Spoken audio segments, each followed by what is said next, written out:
Listo, maestro, ya está grabando. ¿Listo?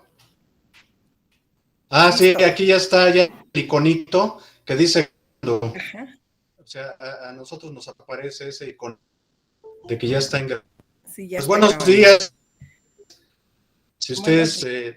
van a dar alguna presentación, Claro que sí, maestro. una introducción. Muy buenos días, compañeras, Adelante. compañeros. Buenos días. Vamos a iniciar nuestro taller con el maestro Juan Carlos Miranda Arroyo, al cual le agradezco mucho el que haya aceptado nuestra invitación. La idea es darnos algunos elementos de mejora para desarrollar este campo formativo de pensamiento matemático, deseando pues se puedan aplicar, lo puedan llevar al aula, lo puedan transmitir a los niños, podamos mejorar nuestros procesos de enseñanza con nuestros chiquitos de preescolar. Entonces, pues esta es la idea de esta mañana de trabajo, lo cual pues yo estoy muy agradecida, reitero al maestro, la verdad, nuestra gratitud, nuestro reconocimiento, el que acepte venirnos a apoyar a este taller. Entonces, pues sin más preámbulo, vamos a dar inicio al taller y pues bueno, sabiendo que estamos con toda la confianza con el maestro para tener con él despejar nuestras dudas, nuestras interrogantes sobre este trabajo, sabiendo que él es un experto en esta área, en las matemáticas. Pues bueno, hablar del currículum del maestro, pues nos llevamos un buen ratito. Entonces, sabiendo que estamos entre amigos, entre compañeros, vamos a dar inicio a este taller. Muchísimas gracias por estar con nosotros y pues vamos a continuar. Muchas gracias, maestro, y pues iniciamos nuestro taller. Al contrario, maestra, muchas gracias a la maestra Carmen Lugo Ramos, supervisora, es la zona 3, ¿no me equivoco? ¿Es correcto? Sí, está bien. Sí, ¿Zona escolar? ¿Zona escolar? Pues, correcto, pues de pensamiento matemático y de números. Fíjense que parto de una anécdota muy simpática. Yo noto que cuando aparecen las supervisiones escolares, aparecen numeradas como 03, 04 y así. Y entonces yo les he preguntado, ¿y por qué utilizan el 03 y el 04? Esos no son números naturales. Es decir, cuando contamos 01, 02, 03, 04, no contamos así, ¿verdad? Es un uso que de pronto se ha dado a los números naturales de ponerles un 0 antes de los números. Entonces, fíjense, cosas como esas tan sencillas son algunas de las que valdría la pena rescatar en talleres que manejamos todo lo que se llama el ámbito, se llama pensamiento matemático temprano, pensamiento de los primeros años en los niños. Y bueno, sobre eso vamos a conversar el día de hoy. ¿Qué significado tiene el ser, por ejemplo? ¿Dónde utilizarlo? ¿En qué contextos? ¿Qué significados y qué funciones se le pueden dar al número 0? Sistemas de numeración y diferentes escalas numéricas que se utilizan en la vida cotidiana, y cuáles son los que están más cerca de la vida cotidiana también de los niños, de las niñas en preescolar, que es el interés principal. Déjenme platicarles rápidamente que yo me formé en el último año de la maestría, último año, año y medio de la maestría. En ese tiempo se llamaba psicología educativa, después cambió y se le llamó desarrollo de los aprendizajes escolares, desarrollo y aprendizajes escolares en la Universidad Autónoma de Querétaro. Y a mí me tocó en ese tiempo tener como asesor a Humberto de León. Humberto de León es un colega muy cercano que ha trabajado muy, muy cercanamente con Irma Fuenlabrada. Y ustedes recuerdan a Irma Fuenlabrada, quienes tienen ya algunos años de servicio, con aquel libro de Hasta 100. No, ¿se acuerdan de ese? Hasta 100, no. Y entonces, y eran preguntas interesantes que hacía Irma Fuenlabrada, que tienen que ver justamente con la práctica docente. a mí me parece que el trabajo que se hace en las aulas y ahora en el formato a distancia, en contextos de pandemia, requiere de una especie como de conjugación de esa experiencia de la práctica docente, que es la que ustedes tienen, la riqueza de la práctica docente en diferentes escenarios o en formatos, ya sea presenciales o mediados por tecnologías, pero también es importante que se conjugue con los avances de la investigación educativa. Me parece que es importante y a eso es a lo que, es decir, lo que nos proporciona la investigación educativa es a lo que nosotros le llamamos, claro, de otra manera, cuando nos apropiamos de esos saberes, le llamamos formación continua. En la medida en que nuestros docentes, directivos escolares, supervisores y supervisoras, asesores técnico-pedagógicos, están formados de manera continua, están actualizados de manera permanente, pues tenemos que apropiarnos de los avances más recientes en la investigación educativa y específicamente en el campo de desarrollo del pensamiento matemático de los niños y de las niñas y el desarrollo, por supuesto, de los sistemas que tienen que ver, yo le llamaría sistemas de conocimiento que tienen que ver con el pensamiento matemático. Yo les diría, por ejemplo, que los niños aprenden diferentes esquemas. Nosotros les decimos técnicamente esquemas, pero ellos, digamos que responden de manera esquemática y luego tienen que empezar a unir diferentes esquemas de conocimiento y aprender a afinar esos esquemas cada vez más complejos.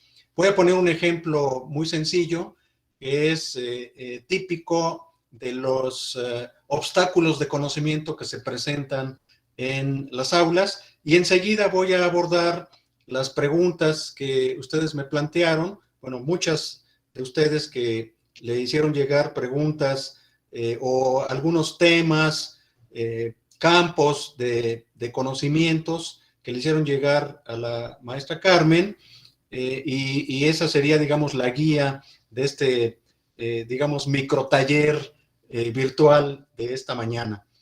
El ejemplo es el siguiente. Cuando los niños observan en casa que para cargar el sillón individual y cargar el sillón de, digamos, de 3 plazas, el más grande que hay en la casa, siempre hay un sillón individual, hay un love seat, generalmente también hay un love seat, que ese es como el medianito, y hay uno grande, ¿cierto? Entonces, cuando los niños observan que el sillón individual es más fácil de cargar y el sillón más grande, el más grande que hay en la casa, es difícil de cargar por una persona, el individual es fácil de cargar por una persona, pero el grande no. Para el grande, para mover el sillón grande, se necesitan al menos 2 personas y lo cambian de lugar. Ok, ¿qué tenemos ahí?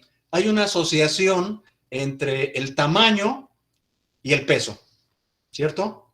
Los niños lo que experimentan ahí es que a mayor tamaño, mayor peso. Y eso es cierto, eso es cierto. Pero después, cuando se les presenta un planteamiento de un problema, como el siguiente, tienen que hacer matices y tienen que afinar los esquemas. Por ejemplo, el planteamiento del problema, ese sí se presenta en la escuela. Es decir, lo que acabamos de describir se presenta en la casa, ¿no? Y los niños aprenden a hacer esas primeras conclusiones de que a mayor peso, o a mayor tamaño, perdón, a mayor tamaño, mayor peso, ¿no? Asociar tamaño con peso. Son 2, digamos, variables físicas que se presentan. Pero cuando les hacemos el planteamiento del problema, ¿qué pesa más? ¿1 kilo de estopa o 1 kilo de plomo? O 1 kilo de algodón, vamos a poner para que sea más claro. 1 kilo de algodón o 1 kilo de plomo, ¿qué pesa más? Le preguntamos a los niños en primaria, o le preguntamos a los niños, puede ser incluso hasta en tercero de preescolar, si es que ya tienen alguna noción de cómo se pesa 1 kilo de algodón y cómo se pesa 1 kilo de plomo o 1 kilo de metal. Ajá. Y entonces, ¿qué tenemos ahí? Tenemos dos posibles respuestas equivocadas por parte de los niños. Algunos niños pueden decir, los niños pequeños, aproximadamente de 4 o 5 años, ante el planteamiento de este problema de qué pesa más 1 kilo. Fíjense bien, 1 kilo de algodón o 1 kilo de plomo. Y entonces, aun cuando les presentes los objetos físicamente, aun cuando estén los niños frente a la báscula, y de un lado tengas el algodón y del otro lado tengas el plomo y la báscula esté totalmente equilibrada, lo que ellos van a decir, sobre todo los niños pequeños, van a decir dos respuestas equivocadas. Van a decir, no, está mal la báscula, porque el algodón, como es más y ocupa más volumen, debe de pesar más. ¿Sale? Esa es una respuesta equivocada. Y la otra respuesta equivocada sería, pues el metal pesa más porque es metal, ¿no? Aunque ocupe menos espacio una bola de plomo o una pieza X de plomo, una pieza compacta de plomo o de acero, aunque sea 1 kilo, por ser metal, va a pesar más. Y aunque le repitas el planteamiento, ¿qué pesa más? 1 kilo de algodón o 1 kilo de plomo? Los niños pequeños no van a poder distinguir que estamos hablando de que en esos problemas, independientemente del espacio que ocupe el algodón, aunque sea y se vea más algodón, es 1 kilo. Y que el metal, aunque sea metal, por sus propiedades de ser metal y que hemos tenido experiencias con el metal que pesa, es 1 kilo. Y que el niño tiene que poco a poco afinar sus esquemas de conocimiento para entender que está frente a un caso de igualdad. Claro, nosotros no le llamamos, oye, este es un problema de igualdad. Eso los niños no lo manejan tal cual.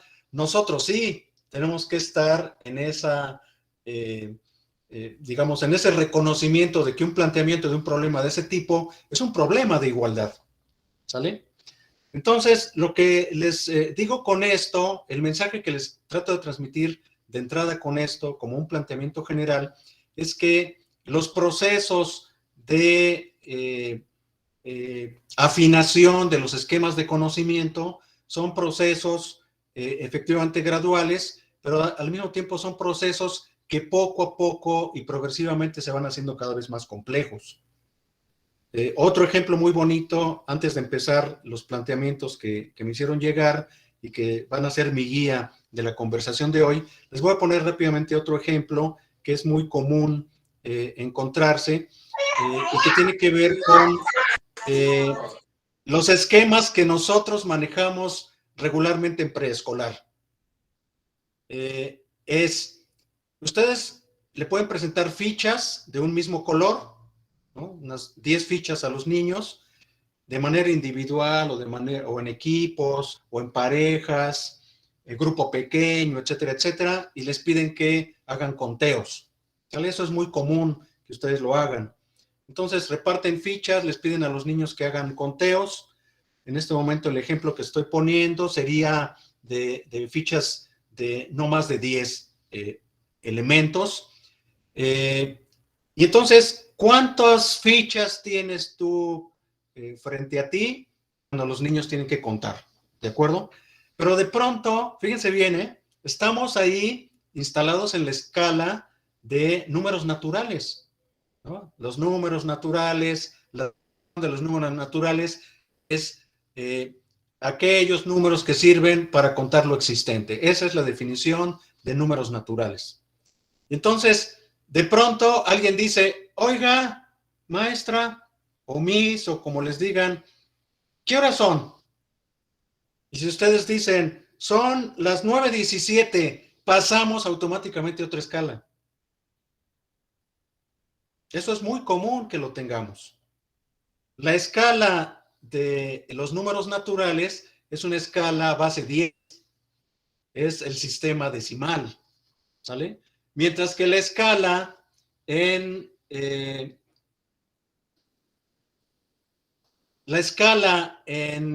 números, perdón, en el reloj, los números del reloj, ¿qué escala es? A ver si alguien quiere ilustrarnos. ¿Qué escala es la de los números que se utilizan en los relojes? Ana Sofía levantó la mano. ¿No? Alguien que me diga y que nos ayude. ¿Qué escala se usa para la medición del tiempo convencional?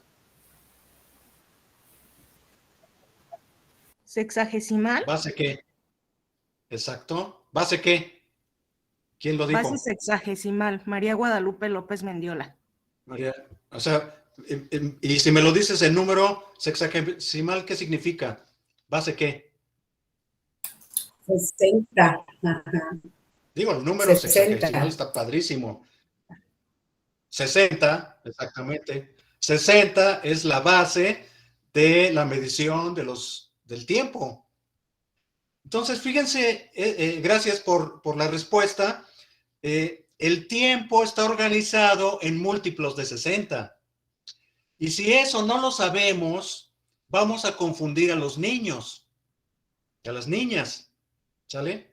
Nosotros como docentes, directivos escolares, asesores técnicos, necesitamos reconocer que en la vida cotidiana, en los hogares, pero también en la vida cotidiana, en la vida escolar, nosotros estamos permanentemente y simultáneamente utilizando diferentes escalas.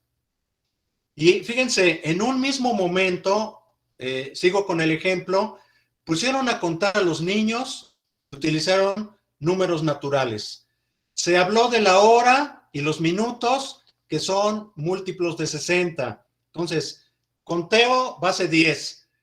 Medición del tiempo, base 60. Y luego si alguien dice, oigan, hace frío, ¿cómo a cuántos estamos, maestra? Y luego de pronto los de tercero ya manejan eso, ¿eh? ¿Cómo a cuántos estamos? Porque ellos lo escuchan y están atentos a estas cuestiones. Y si alguien dice, no, pues estamos a 8 grados, ya es otra escala. Fíjense, 3 escalas numéricas diferentes, de mediciones diferentes. ¿Qué es lo que se mide cuando contamos? Lo que medimos son cantidades. Cuando contamos, lo que medimos son cantidades. Y cuando decimos la hora, estamos contando unidades de tiempo con base 60. Y cuando decimos son 8 grados centígrados, 8 grados Celsius, para ser más correctos, 8 grados Celsius, estamos en otra escala de medición de temperatura. Y eso lo podemos estar utilizando simultáneamente. ¿Qué tenemos que hacer? Pues tenemos que hacer muchas actividades que lleven a los niños a entender estas diferentes escalas, ¿sale? Muchas actividades previas al manejo de los números en diferentes contextos, con diferentes significados, con diferentes funciones. Último ejemplo que les voy a poner, el número 0. Por eso digo, ¿por qué de pronto dicen supervisión 03? ¿No? Así ponen, supervisión 03, supervisión 01. Que no es correcto en términos de estrictos de los números naturales y de la práctica del conteo en los niños cuando cuentan lo existente comienzan de 1. ¿Estamos de acuerdo? 1, 2, 3, 4, 5, 6, 7, 8, 9, 10 y hasta el infinito y más allá. Repito, no decimos, ni nosotros decimos, cuando vamos a contar cucharas, oye, esa es una práctica que hacen, por ejemplo, los meseros. Todos los días los meseros cuentan cucharas, cuchillos, tenedores y ya tienen hasta sus sistemas de conteo. Imagínense un mesero de un salón de fiestas digo, ahora con la pandemia han disminuido esas fiestas grandes, pero imagínense antes de la pandemia, cuando teníamos una boda de 200 personas, pues había que contar 200 cucharas soperas, ¿no? Y las mismas que se utilizan para las mesas, hay que recogerlas y contarlas. Y 200 cuchillos y 200 tenedores y 200 cucharas cafeteras. ¿Sí me explico? Hay sistemas de conteo que lo hacen mucho más práctico en cierto tipo de oficios. Y entonces, cuando contamos, no decimos 01, 02, 03, 04, ¿de acuerdo? Cuando contamos, utilizamos los números naturales. Y entonces ahí la pregunta es, ¿y el 0 qué significa? Y les digo que el 0 tiene al menos tres significados.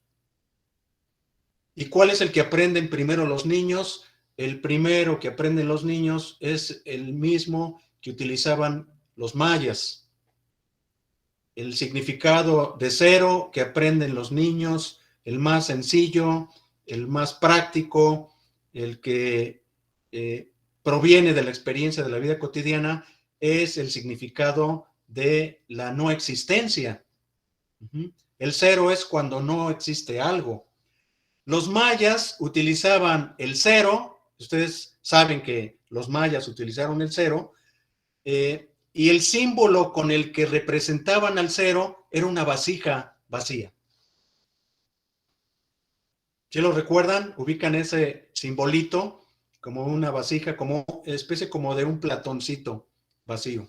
Ese era el 0, así lo simbolizaban. Después los egipcios, los árabes empezaron a crear la noción de 0 como un círculo o como un óvalo, que era algo así como la representación de algo que no tenía nada adentro. Y ese es un significado del 0, pero hay otros significados. Les voy a decir otro significado. El significado del 0 como nombre, ese es otro. Es decir, alguien se puede poner en la camiseta de un equipo de básquetbol el número 0.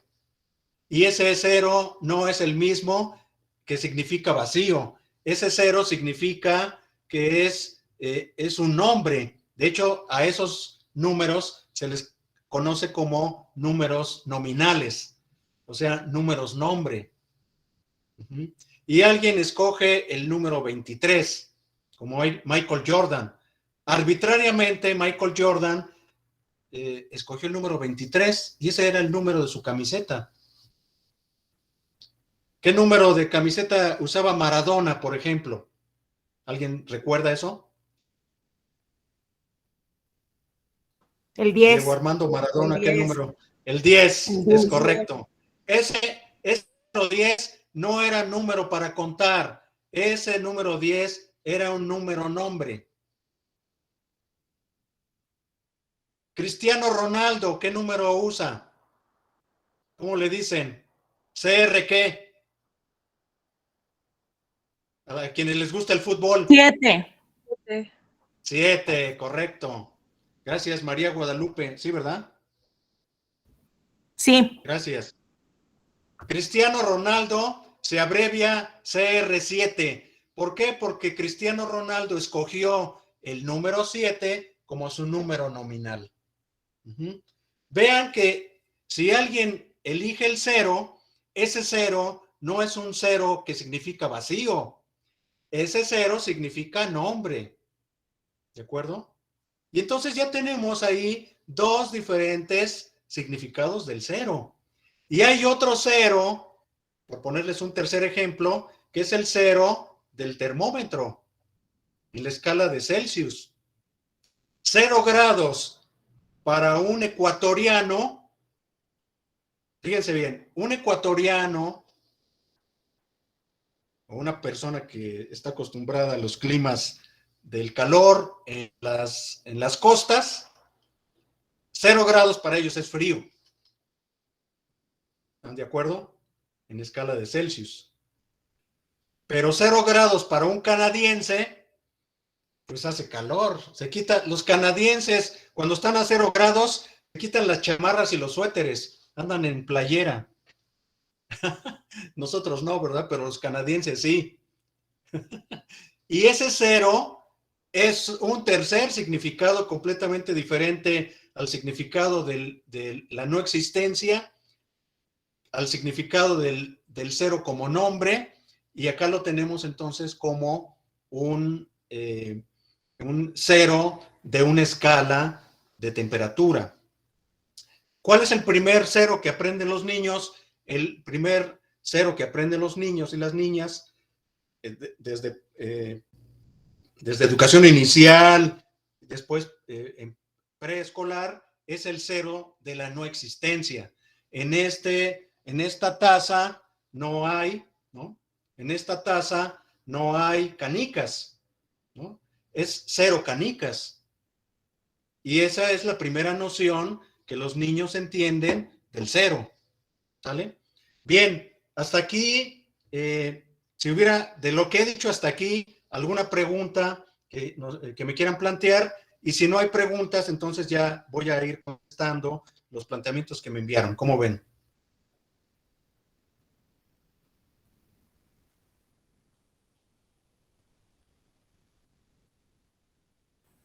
Doy la bienvenida a todas las maestras, maestros que se están integrando. Hola, Sarvi, ¿cómo estás? Buenos días. Bien, gracias. Buenos días. Adelante, bienvenidas. Juan Carlos. Adelante. Entonces, cuando ponemos nuestros números en la pared o por ahí, no se debe poner el 0, ¿verdad? Es correcto. Es correcto. La recomendación técnica es que los números que ustedes pongan para que los niños usen en el aula o pidan a los papás que usen en sus hogares, comience de 1. ¿Por qué? Porque ahí están utilizando números naturales. Y los números naturales deben de comenzar desde 1. ¿De acuerdo? Gracias. En la escritura del 10 vamos a tener un 0 que va, lo que pasa es que ahí ya es valor posicional. El 0 que aparece cuando escribimos el 10 es que significa que tenemos unidades del lado derecho y decenas del lado izquierdo, y entonces el 0 representa que no hay unidades y que hay una decena. ¿De acuerdo? Pero ese es otro proceso que tiene que ver con la escritura de los números.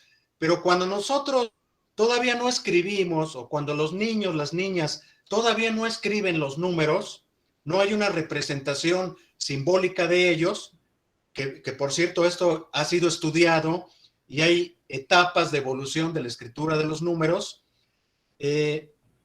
pero repito, cuando todavía no se escriben los números, los niños los utilizan verbalmente, ¿sale?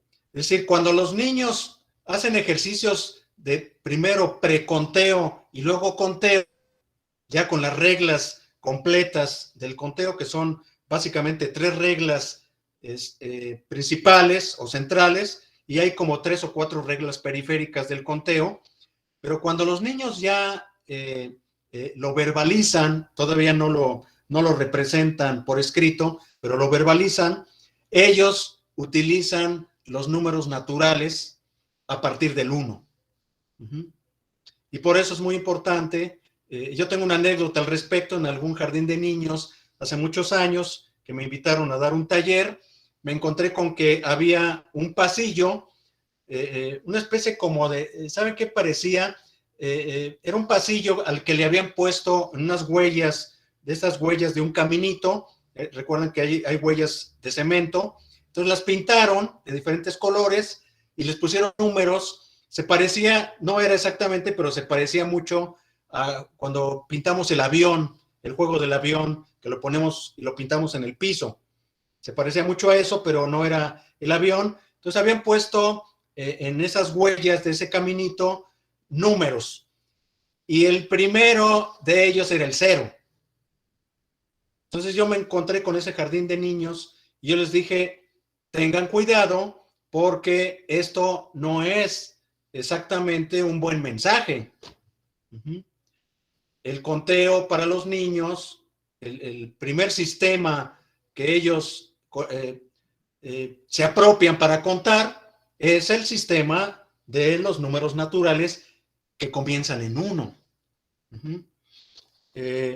Los niños no cuentan, ni nadie cuenta en el mundo. A partir, si me ponen fichas sobre la mesa, no contamos 0, 1, 2, 3, 4, 5, 6, etcétera, ¿verdad?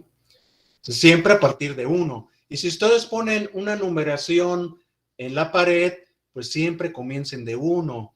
Y si la utilizan en otros contextos para ambientar sus aulas o piden a los papás que ambienten el cuarto de los niños, de las niñas en sus hogares, pues procuren que sigan esta regla básica que es números naturales comienzan de 1, a partir de 1, ¿de acuerdo? Ahora, viene otra pregunta que me hicieron, me adelanto un poquito a propósito de lo que plantea la maestra Sarvi, que es, ¿en qué momento hay que utilizar los números simbólicos con los niños?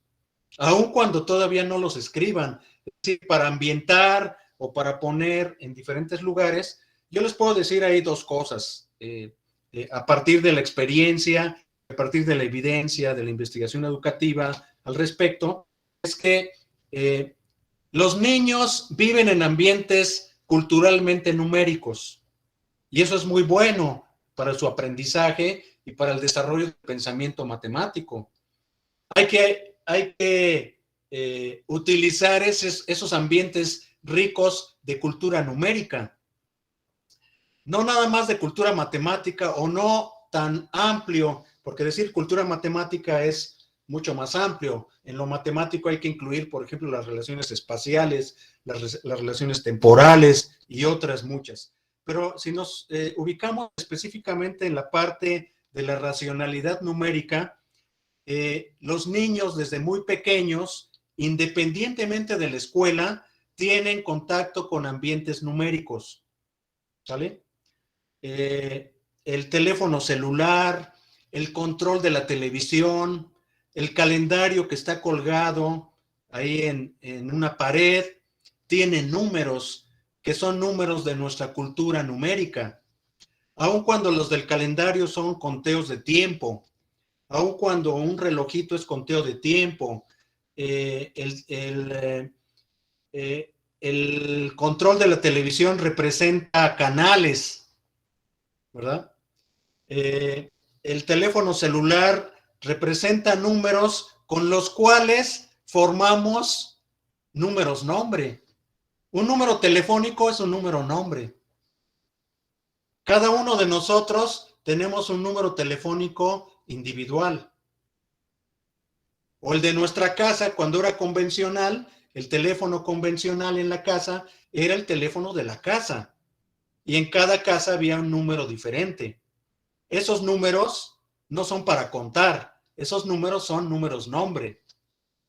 La placa del automóvil, las placas del automóvil son placas que se conocen como alfanuméricos, pero también son nominales, porque es una combinación de letras con números para cada automóvil. De hecho, se le llama control vehicular, ¿no? ¿Para qué sirven las placas?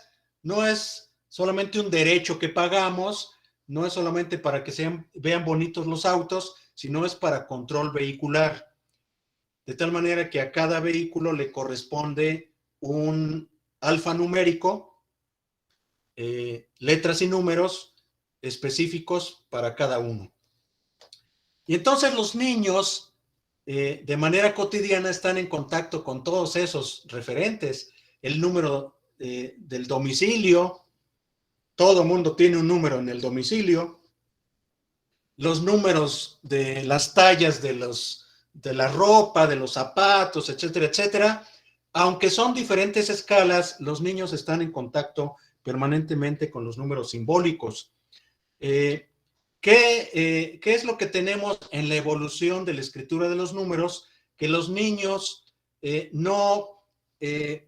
digamos, usan de manera automática los números convencionales. ¿Vale?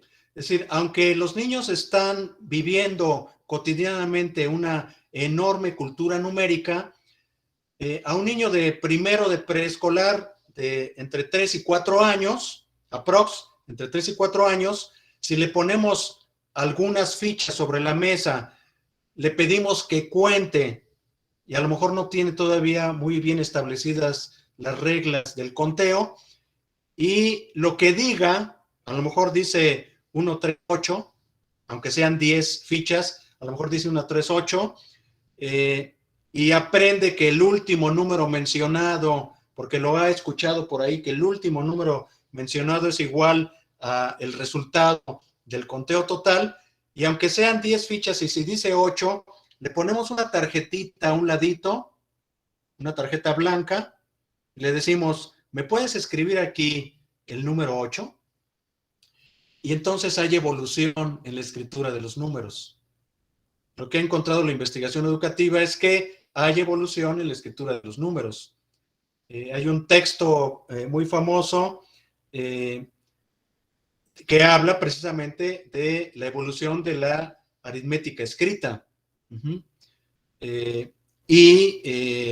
Pues ahí viene una evolución de al menos 4 niveles, de 4 etapas. Los niños pequeños, ante la tarea que les acabo de mencionar, de que le ponen algunas fichas, les piden que cuenten verbalmente, terminan de contar, a lo mejor de manera equivocada, ustedes le presentan una hoja o una tarjeta en blanco con un lapicito o con una crayola, lo que ya puedan utilizar. ¿Me puedes escribir qué número es? Los más pequeños van a escribir garabatos. Y esa escritura de los números va a evolucionar hasta tener números simbólicos, convencionales. Entonces, es importante que nosotros vayamos evaluando de manera permanente, evaluar los niveles de la numerosidad, los niveles de la escritura, de los números, en qué nivel se encuentran nuestros niños.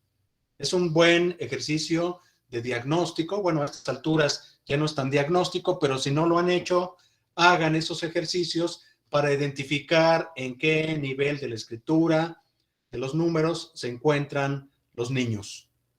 ¿Vale? Espero que se haya aclarado esta duda. Carlos, sí. ¿Me permites una pregunta relacionada con esto que estás comentando? Adelante. Ajá. Entonces, gracias, en este proceso de escritura y de apropiación del número convencional, ¿es correcto cuando le das a los niños fichas y le pides que escriba qué cantidad de fichas hay ahí y puede poner, si son 8 fichas, pone 8 palitos y a lo mejor hasta una rayita que puede decir o se puede referir al color de las fichas? ¿Es parte de este proceso? Así es correcto. Sí, en el estudio que estoy refiriendo, que es un estudio de 1980, lo que encontraron los investigadores es que al menos hay estas 4 etapas. La primera de ellas, y de hecho hay un video, yo les recomiendo, busquen con mi nombre, métanse a YouTube, por si quieren ver esto un poquito más en detalle. Ahorita lo voy a platicar de manera muy rápida, pero hay un video. Yo tengo un canal en YouTube, está mi nombre, busquen Juan Carlos Miranda Arroyo en YouTube y van a encontrar videos, así como capsulitas sobre pensamiento matemático temprano. Y hay una donde describo las 4 etapas de Hughes. Martin Hughes es el autor que digamos, fue el primero que publicó un artículo sobre las etapas de la escritura de los números en los niños, y dice que la primera es la de los garabatos, ¿sale? La segunda es en la que los niños dibujan lo que cuentan. Hacen dibujos sobre lo que cuentan. Se le conoce como etapa pictográfica. Y luego la tercera etapa es cuando efectivamente lo que pregunta la maestra Mine es cuando los niños, cuando les pides, ¿me puedes escribir qué número es el total de lo que acabas de contar? Y te ponen, vuelvo al ejemplo, dicen, son 8 y ponen 8 rayitas, entonces ahí ya es otro nivel que se llama iconográfico. Uh-huh. Y hasta después viene el simbólico. Según la investigación que se ha hecho, los niños entonces van pasando de niveles progresivamente de menos simbólico a más simbólico, de representaciones muy, pues sí, el garabato es totalmente personal, ¿no? Es más, es sistemático el garabato, porque un día me ponen un garabato para el 8 y pasan 3 días y vuelvo a poner la prueba y el niño dice que son 8, pedimos que escriba y pone otro garabato diferente. Es totalmente asistemático, ¿cierto? Uh-huh. Juan Carlos, otra vez yo. Se vuelve, termino esta idea, se vuelve sistemático, por ejemplo, ya en iconográfico, ¿no? O sea, o ponen rayitas, o ponen tachecitos, bolitas para representar la cantidad que están contando. Sí, otra pregunta. Sí, perdón, otra vez yo. Entonces, cuando de inicio llegan los niños al preescolar, niños de 3 años, 4 años, que su primera experiencia formal es a esa edad, y enseguida los ponemos a copiar los números convencionales, ¿nos estamos saltando procesos o pasos en este proceso? ¿Es como recapitular e iniciar desde esto que comentas? Uh-huh.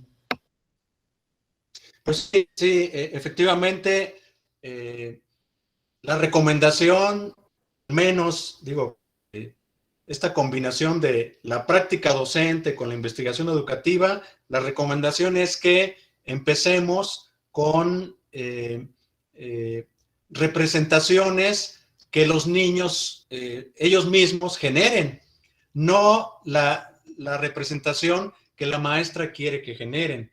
Por lo tanto, y yo les pongo una anécdota, hace muchos años, hace más de 30 años, las editoriales como Santillana, recuerdo, Trillas, otras editoriales, sacaban libros de matemáticas para preescolares. Yo recuerdo muy bien Matemáticas 1 para preescolar primero, Matemáticas 2 segundo, Matemáticas 3 tercero, y en algunos de ellos, uno de los ejercicios consistía en presentarles cada día un número simbólico para que hicieran actividades con ellos. Entonces, en una hoja tamaño carta, las maestras hacían copias y cuando tocaba, por ejemplo, el número 3, entonces era un número 3 grandote de una hoja tamaño carta y hacían muchas actividades sobre él. Por ejemplo, voleo, y entonces llenaban de bolitas el 3, o dibujaban para que ejercitaran esta parte de la iluminación y el manejo de algunos colores, en fin. Pero a los 3 años, llevarlos a los números simbólicos con estas actividades no tiene nada que ver con el desarrollo del pensamiento matemático. No tiene nada que ver, o muy poco, ¿sale? Quizá lo que más se podía lograr con eso era a que los niños desarrollaran, pues, habilidades psicomotrices, pero menos pensamiento matemático, porque todavía los niños no tienen una noción de la representación de los números de manera simbólica, ¿sale? Tienen algún contacto con números, pero todavía no tienen esta idea de un sistema de numeración. Eso se tiene que ir logrando poco a poco y se tiene que lograr después. Entonces, ¿cuál sería la recomendación en concreto? Que primero evaluemos el nivel de escritura de los niños, de las niñas. ¿En qué nivel se encuentran? Y a partir de ahí hacer la intervención, ¿sale? Si los niños se encuentran ya no en garabatos, sino ya están en pictográfico, En el libro de Irma Fuenlabrada aparecen algunas tareas en donde a los niños les piden que cuenten unos cocodrilos, no sé si recuerdan el libro de Irma Fuenlabrada, y hay niños que están en pictográfico y cuando se trata de contar, no sé, 4, en total eran 4 cocodrilos, cuando les piden que escriban cuántos son, ellos lo que hacen es dibujar 4 cocodrilos en el papel. Y ese nivel es pictográfico, ¿sale? Ya no es garabato, ya es pictográfico. Si los niños están en ese nivel, padrísimo. Ahora, hay niveles híbridos o combinados. De pronto van a encontrar niños que están en pictográfico con iconográfico, es decir, cuando les pides que escriban el resultado, te mezclan el dibujo de lo que cuentan. Por ejemplo, si son fichas, pues van a dibujar fichas y también combinan con rayitas. Entonces, ahí hay una mezcla de pictográfico con iconográfico en la escala de Hughes. ¿Sale? Y hay quien combina, también lo tengo y está documentado. Busquen también, yo tengo por ahí subidos en YouTube prácticas del taller de pensamiento matemático temprano y hay algunas educadoras que han subido sus videos, búsquenlos así como pensamiento matemático temprano. Me parece que hay algunos que le han puesto creatividad y pensamiento matemático, planteamientos de problemas, de suma y resta con los niños de preescolar. Y bueno, ahí en los videos también observamos que hay niños que están en un nivel, digamos, mezclado. O sea, los niveles no son puros, como los plantea Hughes, sino los niveles pueden estar mezclados. Y hay niños que están en la frontera entre iconográfico y simbólico. Es decir, escriben rayitas y también empiezan ya a escribir los números simbólicos convencionales para dar un resultado de un conteo. Entonces está súper interesante esa parte, por eso la propuesta es que primero evaluemos, ¿no? O sea, el primer punto es evaluar, ¿sale? Hasta aquí, ¿alguna otra pregunta? ¿Alguna otra pregunta hasta aquí?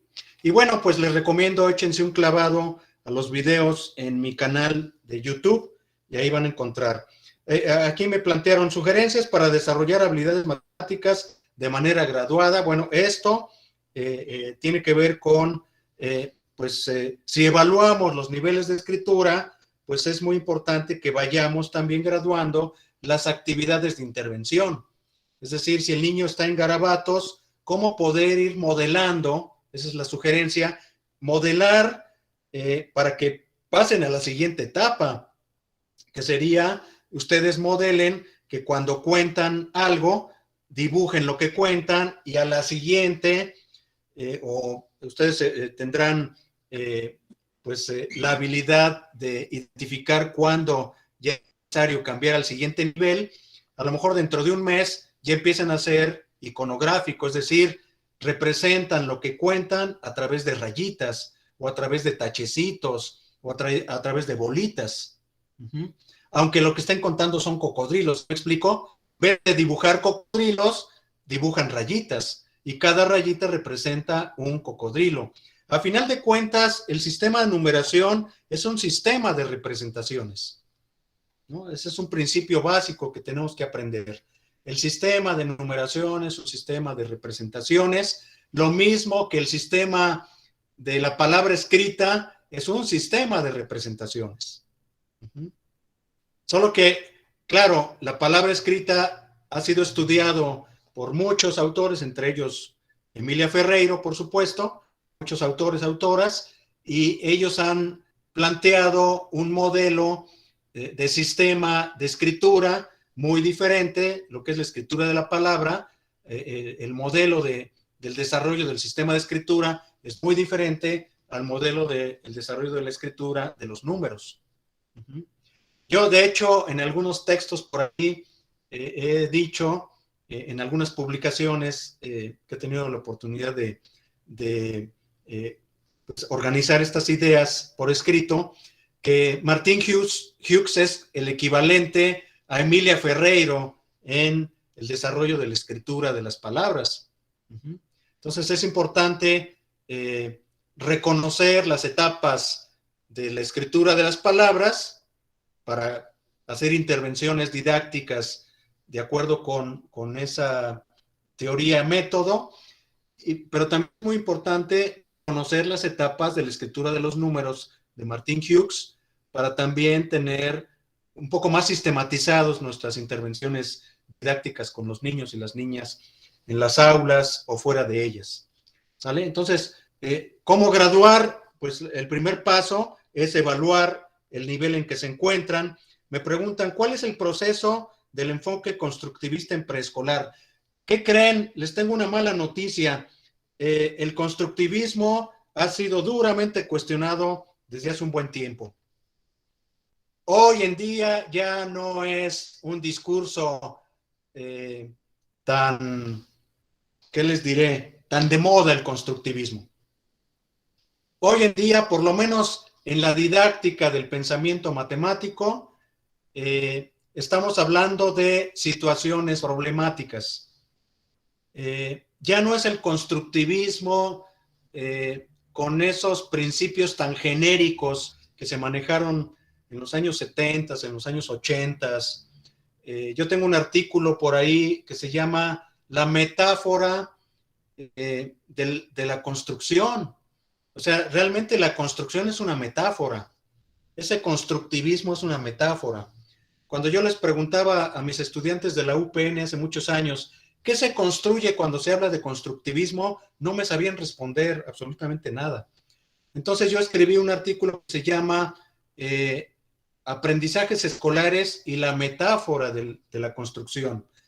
Se los recomiendo, está en la revista Iberoamericana de Educación, y ahí lo que yo sostengo es que el constructivismo fue una especie como de mezcla de muchas corrientes, se le llamó constructivismo, pero que era muy genérico el asunto, ¿no? Es decir, aquello que se construye no tenía como muchas precisiones cuando teníamos que entrar a las didácticas específicas, ¿no? Didáctica de...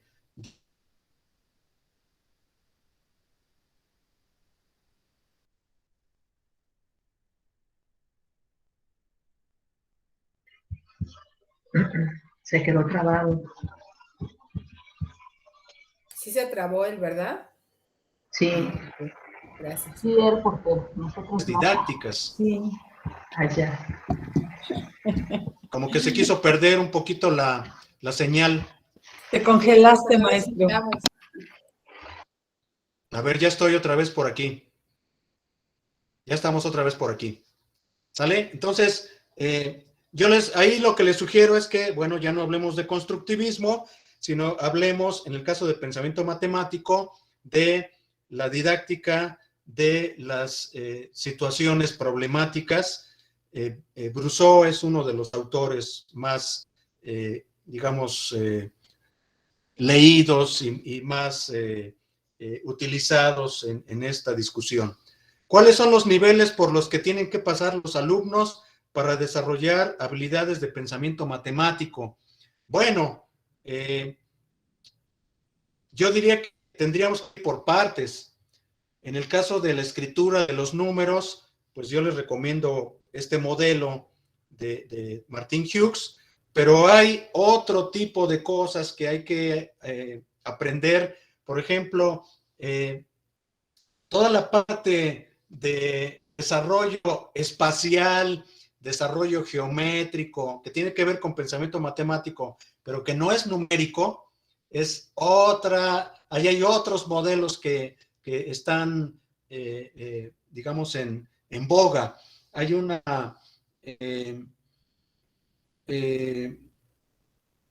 hay un autor en España que tiene muy bien desarrollado todo lo que es, valga la expresión, es la evolución del pensamiento geométrico.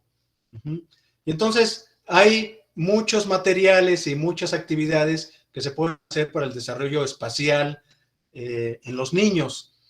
Yo ahí lo que les recomiendo es que podamos ir apropiando de material de lectura para el diseño de planificaciones.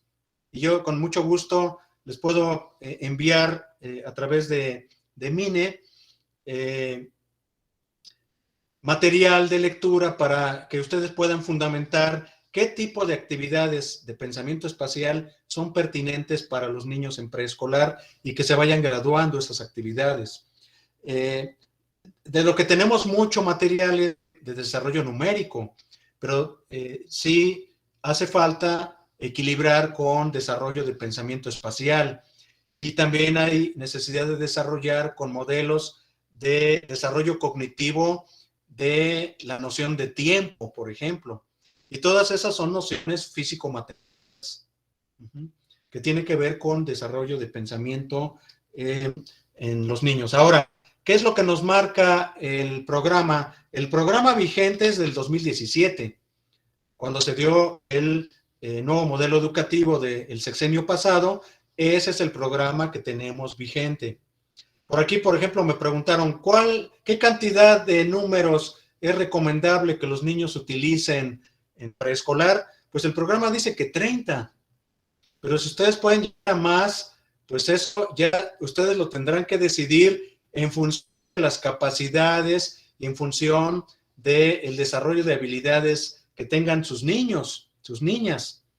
Pero si nosotros decimos que vamos basados en el programa, pues en el programa nos marca eso, ¿no? Yo inclusive soy de la opinión de que entre el programa del 2017 y el anterior, que fue del 2011, el del 2007 viene más ligero para preescolar y para primaria, viene más ligero que el del 2011. ¿Sí? Recuerden que en el 2011 se llegaba hasta estándares curriculares y los estándares curriculares se quitaron en el 2017. ¿Recuerdan eso? Hoy se habla de aprendizajes esperados como un desglose del programa del 2017. Y eso es lo que normativamente nos marca la autoridad educativa. Técnica y normativamente, eso es lo que nos marca. Entonces, si nosotros logramos lo que el programa nos marca, pues padrísimo, porque estamos dentro de la norma. Si rebasamos eso, pues a no ser que la supervisora nos llame la atención porque mis niños llegaron al 40 o al 50, pero que rebasamos lo que estableció la norma, pues lo rebasamos.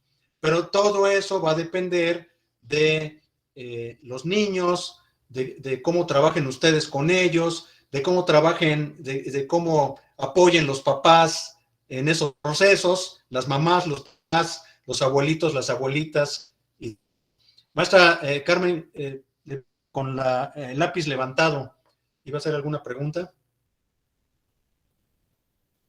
No, maestro, adelante, perdón. Pensé que había por ahí alguna pregunta sobre esto. Luego, saber cómo sacar provecho a las regletas. Eso está padrísimo. Y pues yo ahí les ofrezco un taller más adelante de regletas, con mucho gusto. En sus salones tienen regletas. Yo lo que les puedo decir es que las regletas pueden servir para muchos procesos. Estamos a punto de sacar un libro, Mine y yo, que se llama, o se va a llamar, ya lo tenemos casi listo, estamos en los últimos detalles, se va a llamar Educación y Pensamiento Matemático, y ahí ponemos en qué se pueden utilizar las regletas. Y hay varios procesos. Yo diría desde nivel de desarrollo de patrones, que en realidad los patrones son secuenciaciones, no seriaciones, secuenciaciones. Los patrones son repetitivos y son totalmente simétricos los patrones. Eso lo vemos en los talleres de al menos 20 horas en adelante. 20, tenemos talleres de 30 horas, de 40 horas, depende de la profundidad que quieran. Y entonces ahí se ve cómo se utilizan las regletas, y desde preescolar las podemos utilizar desde patrones, repito, hasta secundaria se puede utilizar para relaciones parte-todo, que son fracciones. Entonces todo depende de para qué quieres las regletas. Ese es el material, pero los usos depende de qué es lo que quieras, cuál es tu propósito o cuál es tu intencionalidad en términos del desarrollo del pensamiento matemático.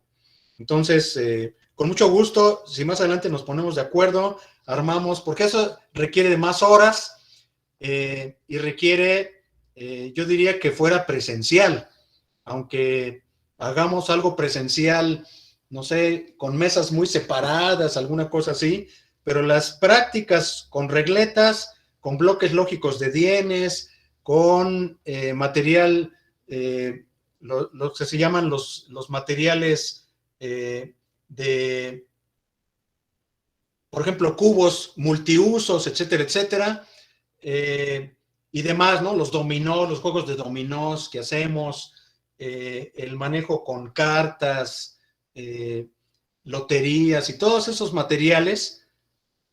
¿En qué los utilizamos? ¿Qué tipo de procesos fortalecen? ¿Qué tipo de procesos apoyan? Procesos cognitivos. Eso es en taller presencial. Yo les recomiendo que mejor armemos un taller presencial. En alguna ocasión, con la maestra Hernández Zúñiga, ella estaba en zona escolar por Santa Bárbara. Juntamos 2 zonas escolares, eran como, no sé, como 60 educadoras, y dimos un taller de 40 horas. ¿Vale? Entonces, si ustedes se juntan como zona escolar, a lo mejor podemos organizarnos y dedicarle a lo mejor unos viernes, unos 3, 4, 5 viernes en presencial, en algún lugar que ustedes indiquen y que sea, digamos, de bajo riesgo y que tengamos una separación adecuada, llevamos los materiales y con mucho gusto realizamos ahí las prácticas de manera presencial. Me preguntan de qué manera se inicia con la enseñanza del pensamiento matemático en los 3 niveles. No sé si en la pregunta se refieren a los 3 niveles o a los 3 grados de, digamos, convencionalmente que se habla de primero de preescolar, segundo de preescolar, tercero de preescolar. Hay toda una propuesta que nosotros hacemos de cómo ir graduando los niveles de desarrollo cognitivo en pensamiento matemático. Y bueno, hay toda una propuesta, les puedo mandar con mucho gusto algunos especie como de adelantos del libro. El libro lo vamos a tener, yo creo, mínimo por ahí de marzo, porque estamos ya en los últimos detalles, pero antes de marzo, con mucho gusto les podemos mandar, digamos, la esquematización de las etapas, de por dónde proponemos que vayan pasando los niños en preescolar. Una de las primeras etapas básicas, tiene que ver con nociones lógicas, por ejemplo. Hay una pregunta por aquí que si todavía se utiliza, una pregunta dice, ¿se sigue trabajando clasificación y seriación? Pues sí, se sigue trabajando clasificación y seriación, porque si ponemos atención a la obra piagetiana, toda la obra piagetiana y post-piagetiana, la serie y la clase forman parte constitutivas de la noción de número. Es decir, los números son clase y los números son serie. Desde el punto de vista técnico, si las series las definimos como agrupaciones que tienen no repeticiones y son agrupaciones que son asimétricas.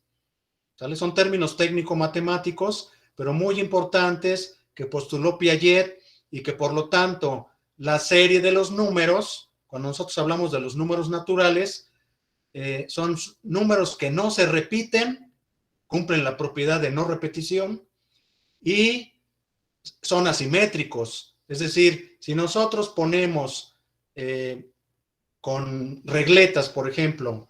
La regleta 1, la que representa 1, la blanca, y luego la que representa 2, que creo que es la roja, la 3, que es la verde, y así ponemos regletas hasta la regleta 10 y las paramos, las ponemos paraditas. ¿Qué es lo que tenemos? Si trazamos una línea imaginaria a la mitad de esa serie, vamos a encontrar que es una imagen asimétrica, que no es lo mismo lo que hay a la izquierda que a la derecha de la línea imaginaria. Eso quiere decir que están cumpliendo con la propiedad de ser serie, ¿de acuerdo? Y cada uno de los números de la serie es una clase. Por eso Piaget decía que el sistema de numeración es una clase de clases. Entender esto es muy importante para que una vez que se entienda eso, nos cae el 20 de por qué es importante seguir utilizando clasificación y seriación. Irma Fuenlabrada decía, no nos quedemos en eso. La crítica de Irma Fuenlabrada, con la que yo estoy de acuerdo, y vaya que Irma Fuenlabrada me lleva años luz en investigación educativa, es toda una autoridad académica en el ámbito. Yo estoy de acuerdo en esa parte, pero también estoy de acuerdo en que no abandonemos la clasificación y la seriación, porque son relaciones lógicas que son previas a la formación del número. Es muy importante que sigamos haciendo ejercicios de clasificación y seriación. Yo les recomiendo, por ejemplo, ahí los bloques lógicos de Dienes. Están hechos para eso, ¿no? Para hacer clasificaciones, para hacer seriaciones, clases y subclases, familias y subfamilias, muy importantes para que los niños tengan una consolidación de las relaciones lógicas. Repito que son importantes, previas, y porque forman parte de las propiedades de los números, de los sistemas de numeración. ¿Cómo corregir a los alumnos que escriben los números invertidos? Eso está padrísimo. Está padrísimo porque si ya escriben números simbólicos, ¿no? Si ya escriben números simbólicos y aunque el 3 esté al revés, pues ya está escribiendo una representación del 3, aunque esté al revés. Problema es si los niños van en cuarto o quinto de primaria y siguen escribiendo ese 3 al revés, ese sí es problema. Pero que lo escriban niños de 4 o 5 años, ese no es problema. Están en el proceso evolutivo de la escritura de los números simbólicos. A veces los papás se ponen histéricos, o los papás, las mamás, se ponen ansiosos porque el niño escribió y le dice 3 a una especie como de E, ¿no? Pues está al revés, ¿no? Porque han visto una E y entonces se parece a la E, ¿no? Si nosotros tenemos esta base de información que genera la investigación educativa para niños entre 4 y 5 años aproximadamente, nosotros podemos decir, al contrario, qué bueno que el niño ya se está acercando a la representación convencional simbólica del 3. Y dice 3, ¿verdad? Aunque lo escriba como una E mayúscula. Maestra Leonor, pregunta o comentario, con mucho gusto. Vi que levantó la mano. Creo que el micrófono está apagado. Si lo activa, porque no le escuchamos. Maestra Leo, si quiere activar su micrófono para que le escuchemos. A la siguiente. Ahí ya se abrió. Es que me anda fallando el micrófono. Sí, esa pregunta es muy interesante porque ¿cómo les hace saber a los papás que están en ese proceso cuando para ellos ya están atrasándose? Ya lo escribía bien y ahora ya los escribe al revés. En vez de ir para adelante, va para atrás, y esa parte los papás todavía no la entienden, que es parte del proceso que ellos están adquiriendo. Entonces, mi duda es cómo corregir a los niños o cómo o dejarlos que ellos mismos se den cuenta que lo escribieron al revés, Ajá. porque saben que ese es el número 3 y lo escribieron como una E, o saben que ese es el número 7 y lo escribieron de manera invertida. Pero ahí los papás son los Así que es. no entienden esa parte. Claro. Esa es mi... Pues entonces tenemos que hacer nosotros, gracias maestra Leo por la pregunta, nosotros tenemos que hacer mucho trabajo con los papás, las mamás, los abuelitos, las abuelitas, los tíos, las tías, los padrinos, las madrinas y todos los demás. Me recuerda el caso de las mordidas, ¿no? En educación inicial se dan mucho las mordidas en los bebés y en los maternales. Cuando un niño muerde a otro, lo que hemos encontrado es que hay una asociación entre falta de lenguaje verbal y que no necesariamente es agresión. Es decir, una mordida puede representar deja mi juguete. Una mordida puede representar quítate de ahí. Una mordida puede representar no eres de mis amigos, pero no es necesariamente una agresión. Lo que hemos encontrado, lo que ha encontrado la investigación en esos campos, es que en la medida que emerge el lenguaje verbal, desaparecen las mordidas. Eso hay que explicárselo a los papás y a las mamás, sobre todo cuando son víctimas, sus niños, sus bebés, sus maternales, niños, niñas, son víctimas de mordidas, ¿no? Está difícil explicar eso. A mí me tocó hace muchos años, yo, digamos, asesoraba un proyecto de educación inicial que estaba en marcha en esos tiempos, hace muchos años, y a mí me tocó explicar a los papás. Había papás que habían sido víctimas de mordidas que se querían ir al Ministerio Público a denunciar a los niños al niño que le había mordido. Había papás que decían, ese niño es un potencial delincuente porque agredió a mi niña, ¿no? Así de ese tamaño. Y entonces nosotros teníamos que explicar con base en elementos técnicos, ¿no? Generados por la psicología infantil, generados por la pedagogía, ¿no? Y explicarles a los papás, los niños están en un proceso, así y así y así.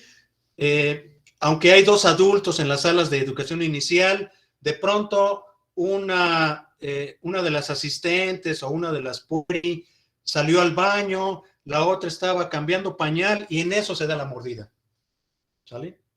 No es que no estén bien protegidos o bien resguardados, así se da, y lo que hay que cuidar es que no se den, ¿verdad? Claro, pero ¿qué se ha encontrado?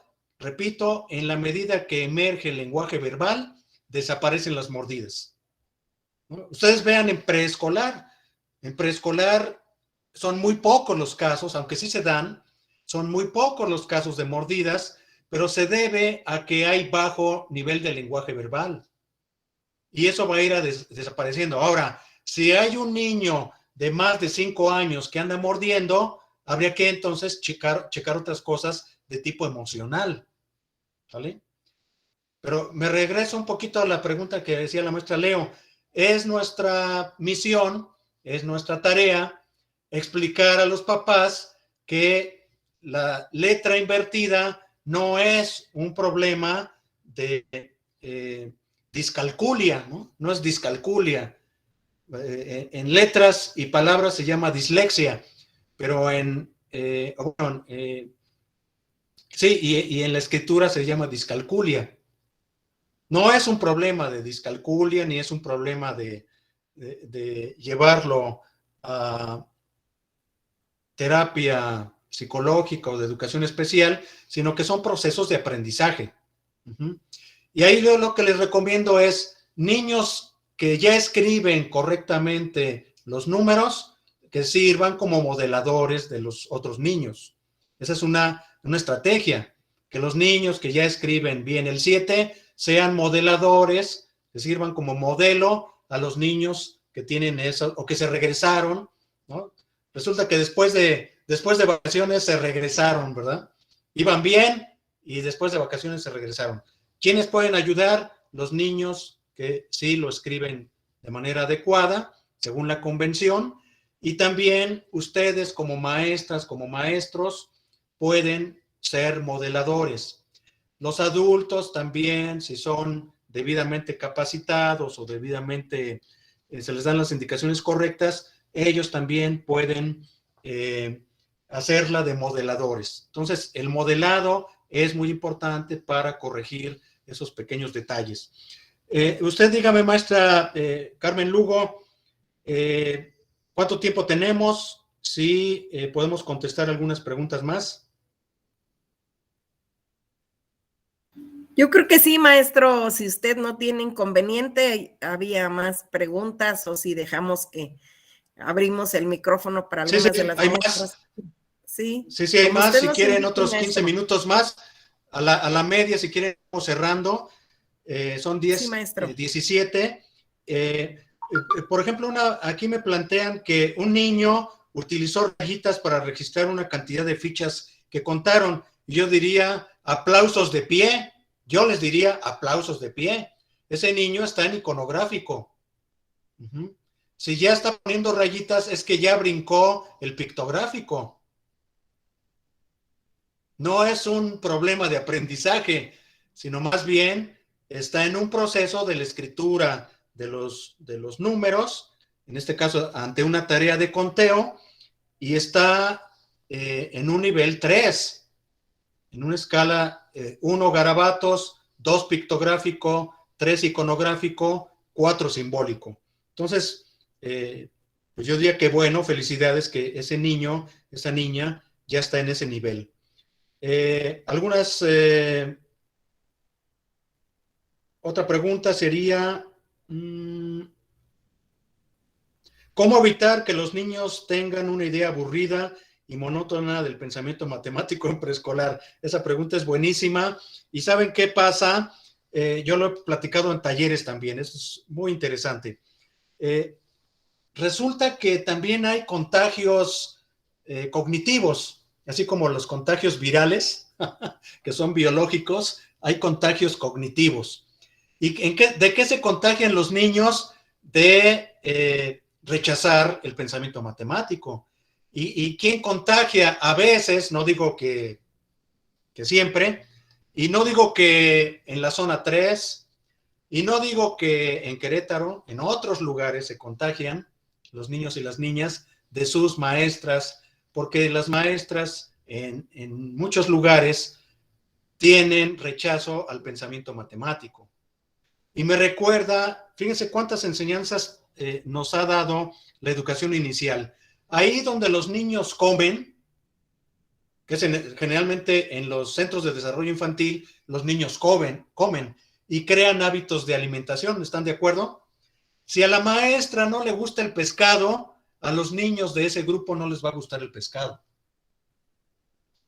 ¿Vale? Aunque la ecónoma o la nutrióloga del Centro de Desarrollo Infantil les manda pescadito una vez por semana o una vez cada 15 días, les manda su pescadito.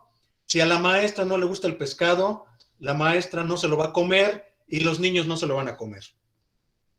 Entonces, la mejor manera de hacer motivante, más allá de las canciones y de los juegos, lo más motivante, y en eso también coincido con Irma Fuenlabrada, para que los niños les guste, se emocionen, se motiven de las actividades de pensamiento matemático, es primero que le guste a la maestra, que le guste a la educadora, y segundo, que las actividades sean verdaderamente interesantes para ellos.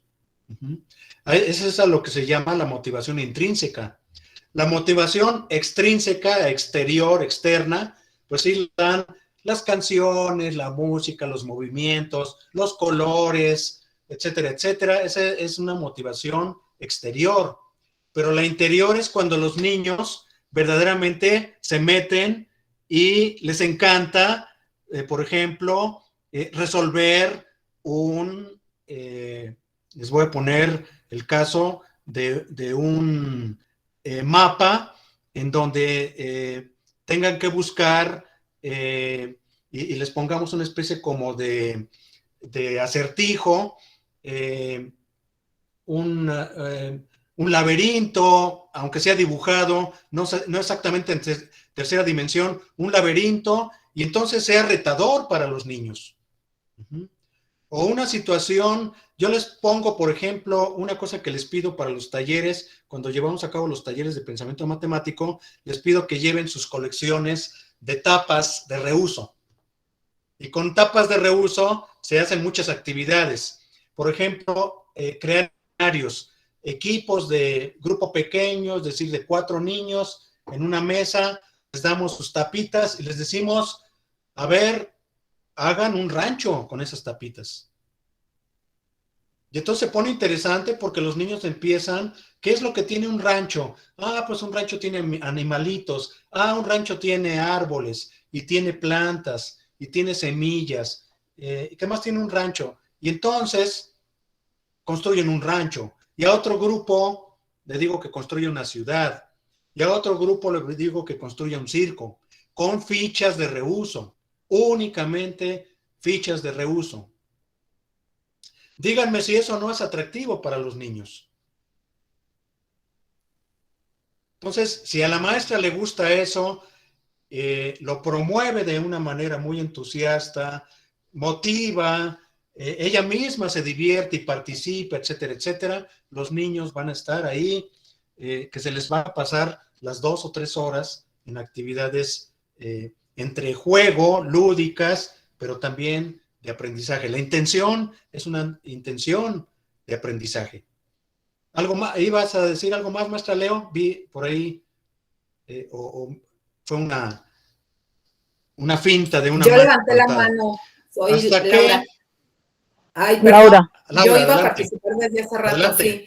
Lo que pasa que, bueno, Adelante, coincido con adelante. usted mucho y es verdad, si nosotros no mostramos el entusiasmo por las actividades matemáticas, los niños tampoco se conectan en eso, ¿no? Y también la movilidad de materiales, o sea, no pensemos que nada más para contar las fichas, como bien dijo las regletas, a mí me encanta usar regletas, yo siempre las he usado hace muchísimos años, no nada más para los números, sino para hacer también colecciones, para hacer clasificaciones, para hacer seriaciones, para hacer mediciones incluso, y son divertidísimas, o sea, pero si al niño le inyectamos eso, que las matemáticas son divertidas y tienen muchas posibilidades, el niño se casa con esa idea y le busca, y después son niños muy reflexivos y razonan mucho, y eso sirve igual a la par que la escritura, no nada más escritura de números, sino escritura también de nombres, de palabras, de todo esto.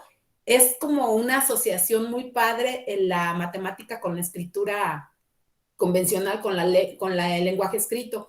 Entonces sí, no hay que tenerle miedo, porque bueno, muchas veces decimos, ay, matemáticas, es difícil. No, pero si se las manejamos o se las proporcionamos desde ahorita de forma divertida y con muchísimos materiales y con muchísimas posibilidades, dándole tiempo también de que experimente primero antes de llegar a la intención que nosotros tenemos. Experiméntale cómo te gustaría, qué puedes hacer, cómo lo puedes, qué puedes buscar, no sé, qué puedes construir incluso. El niño se va como enamorando de las matemáticas. Y ya cuando al niño le gustan, el niño es capaz de hacer Correcto. muchísimas cosas, ¿no? Muchísimas cosas con las matemáticas porque están además en el día a día de la vida, así es.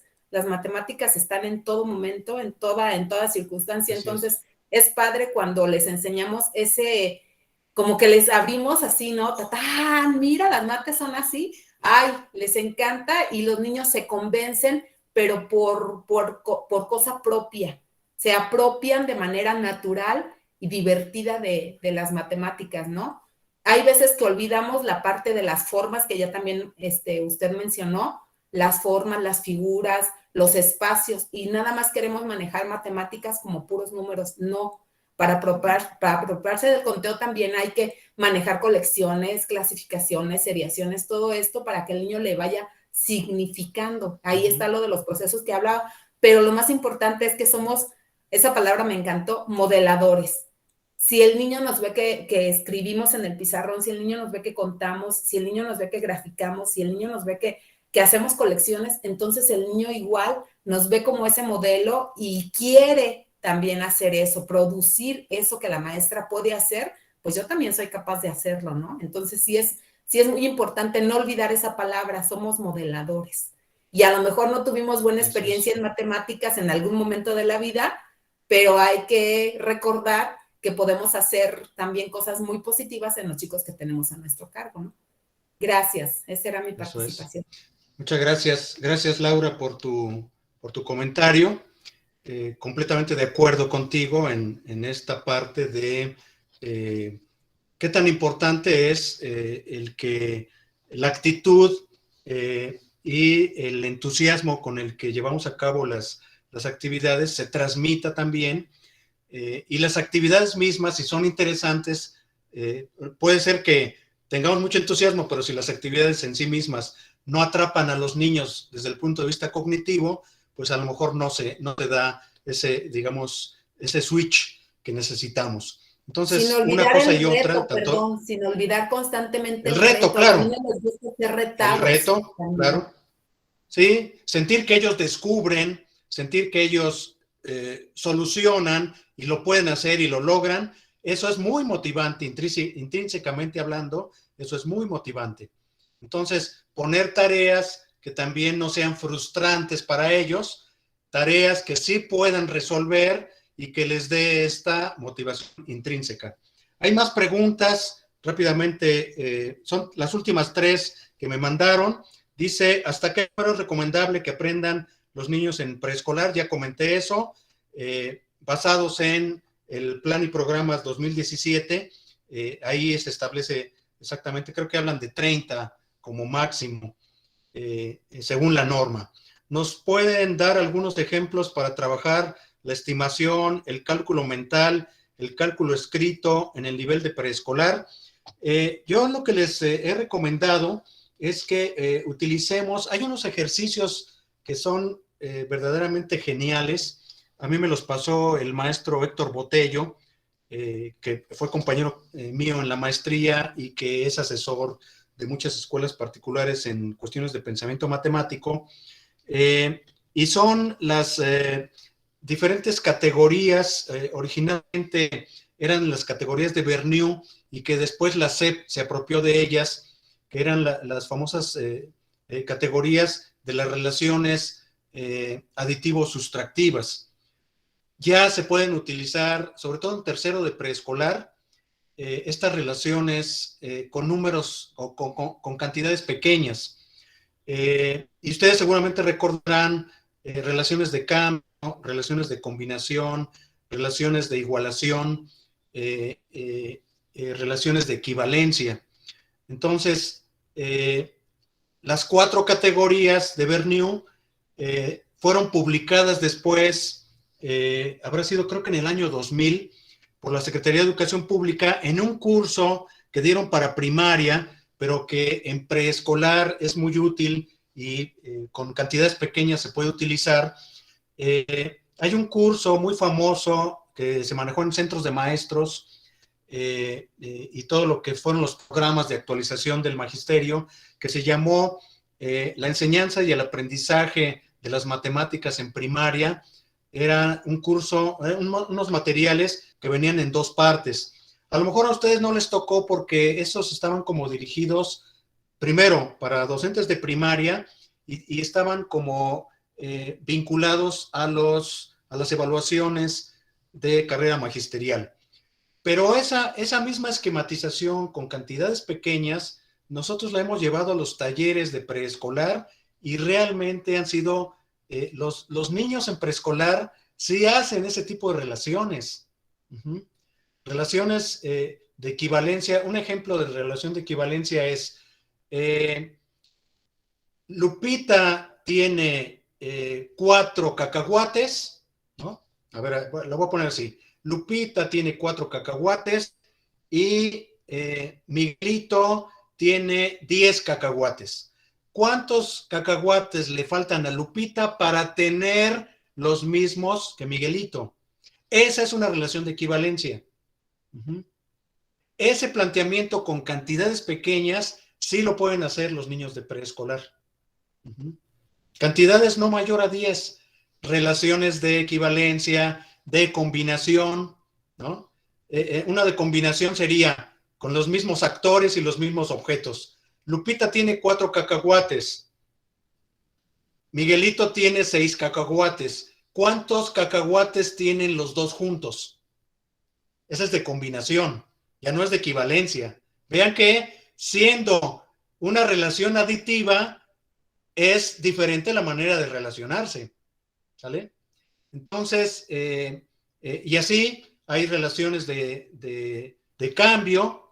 Los de cambio es, si yo tengo tantos cacahuates y le doy tantos cacahuates a Miguelito, ¿cuántos cacahuates tengo? Eso se llama cambio. Y de comparación sería, si fulanito tiene tantos cacahuates, ¿cuántos cacahuates más tiene fulanito que sutanito? Esas son de comparación. Y son las 4 formas diferentes que les acabo de mencionar, son categorías del esquema aditivo-sustractivo.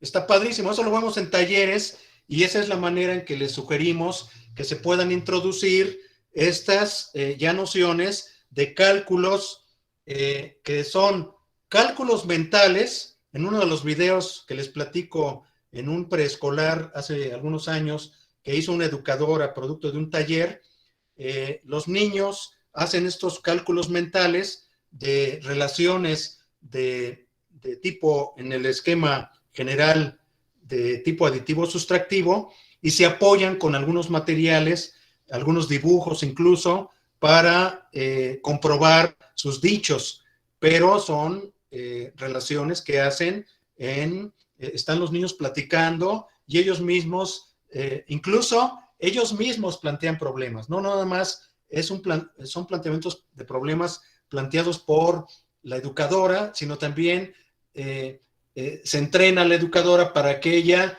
le pida a los niños que ellos sean generadores de planteamientos de problemas. Y ahí estamos ya prácticamente en una descentración de quién genera el problema. Y eso es parte de la didáctica de las situaciones problemáticas de Bernoulli, de Brousseau, perdón, de Brousseau, que es un psicólogo francés. Bueno, también Bernoulli es un psicólogo francés que tienen una fuerte influencia piagetiana. Descentrarse significa que primero yo como docente genero el planteamiento del problema y luego los estudiantes se hacen cargo de la generación del planteamiento del problema. Y lo podemos hacer desde patrones, ¿no? Ser un patrón de sonido rápidamente, ya estamos sobre tiempo. Un patrón de sonido es 3 aplausos y un silencio. 3 aplausos, un silencio. Ese es un patrón de sonidos. Y podemos hacerlo con nuestros niños. Claro, nosotros lo hacemos en talleres con las maestras. Yo lo hago primero y luego le pido a alguien del grupo que haga otro patrón diferente al mío.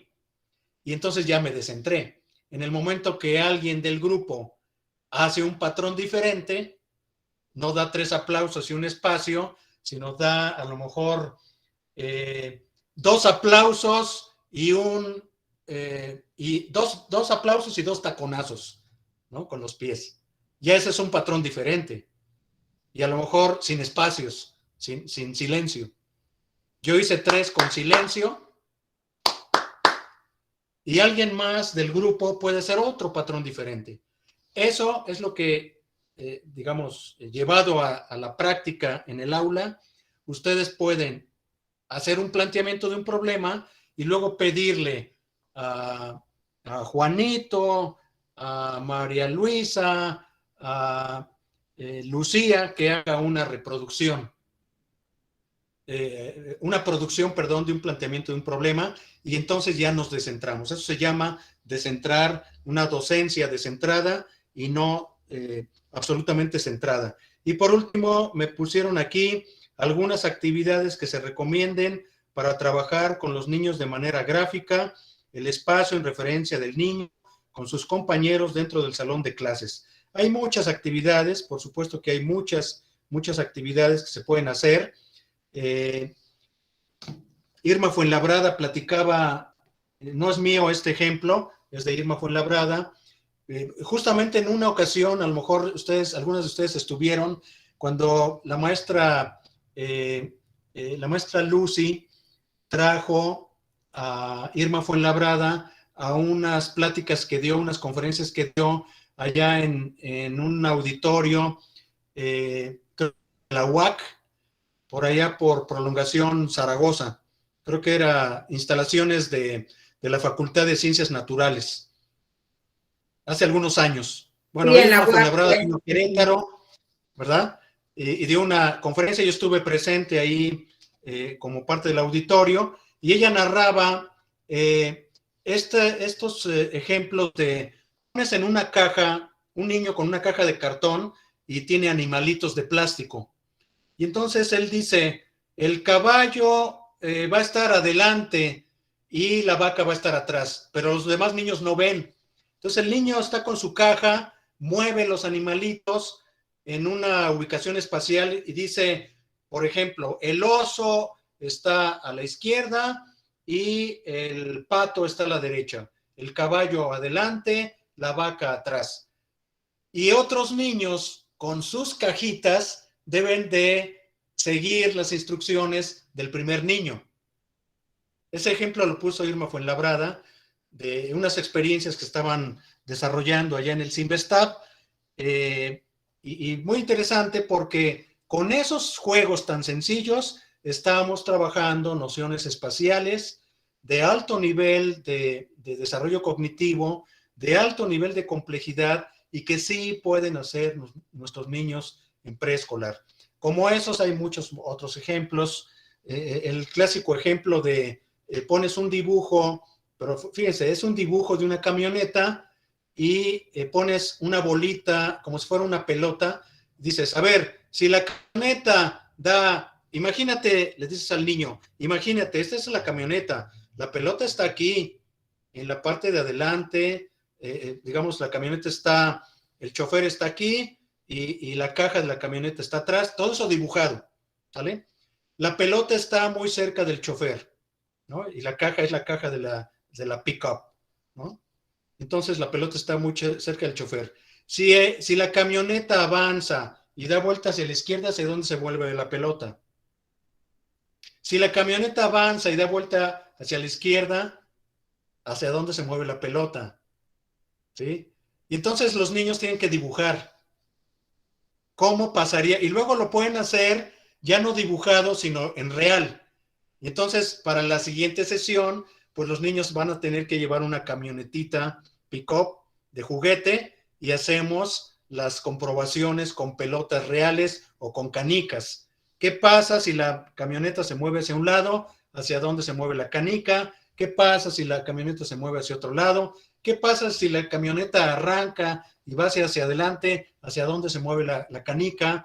¿Qué pasa si la camioneta se va en reversa? ¿Hacia dónde se mueve la canica? Y así, ¿no? O sea, hay muchos juegos de relaciones espaciales que se pueden llevar a cabo en las aulas y que son de nivel cognitivo para preescolar, ¿vale? Y vean, ahí no tenemos exactamente nociones numéricas, tenemos nociones espaciales y así por el estilo. En fin, yo le dejaría hasta ahí, ya se agotaron las preguntas que me mandaron y pues si hay alguna otra pregunta o comentario, con mucho gusto. Yo tengo una pregunta. ¿Qué tan vigente es todavía el fichero que está en el libro de cómo enseñar matemáticas en el jardín de Adriana González y Edith Weinstein? Ajá. Ese fichero, ¿qué nociones? No lo ubico así de entrada, pero si me dicen qué nociones son las que manejan como para más o menos ver qué vigencia. Ajá, viene dividido en 4 partes y trabaja lo que es el concepto número, espacio, geometría y me parece que es lo de medidas no convencionales. medidas no convencionales. Incluso en el programa del 2017, maneja algunas cuestiones de manejo de la información. Y eso está padrísimo, y también lo pueden hacer los preescolares. Yo digo que sí es vigente, porque está pegado al programa del 2017, y el programa del 2017 es el actual, es el vigente. El gobierno de López Obrador, la SEP, desde el 2018, no ha producido cambios curriculares, no ha producido cambios en contenidos y métodos de planes y programas. ¿Qué es lo que tenemos? Lo del último año o penúltimo año del sexenio de Peña Nieto, que es lo del 2017, y que se publicó en Diario Oficial de la Federación, si no me equivoco, en junio o septiembre del 2017, es lo que tenemos hoy en día en planes y programas. Si maneja todo lo que son procesos de manejo de números, relaciones numéricas, etcétera, transformaciones numéricas, está en programa. Si maneja relaciones espaciales, ubicación espacial, etcétera, etcétera, sí está en programa. La parte de medición, todo lo que es la medida, empezando por formas no convencionales de medición y luego pasar poco a poco progresivamente a formas convencionales de medición, sí está en programa. Y manejo de la información. Hay unos ejercicios que hemos hecho en talleres de manejo de la información con preescolares que tienen que ver con representación de cantidades en una gráfica. Sí se puede hacer. Y lo hemos probado y no es del otro mundo para los niños. Lo hemos hecho con carritos. En alguna ocasión ahí en el Bustamante hicimos un ejercicio con carritos. Los carritos se pueden graficar en una hoja de rotafolios. Entonces, los niños sí pueden hacer ese tipo de ejercicios que se llama manejo de información. Son los antecedentes de lo que más adelante en primaria o en secundaria son las representaciones estadísticas. ¿Sale? Entonces, si está en programa y lo manejan estas guías o estos materiales que me acaban de mencionar, que perdón, no vi el nombre porque no vi el nombre. ¿Quién lo mencionó? ¿Me das tu nombre? Otra vez yo, María Guadalupe López Mendiola. María de Guadalupe. María Guadalupe, muchas gracias. ¿De qué? ¿Y le doy el nombre del fichero o no? El libro es Cómo enseñar matemáticas en el jardín, y es de las autoras Adriana González y Edith Weinstein.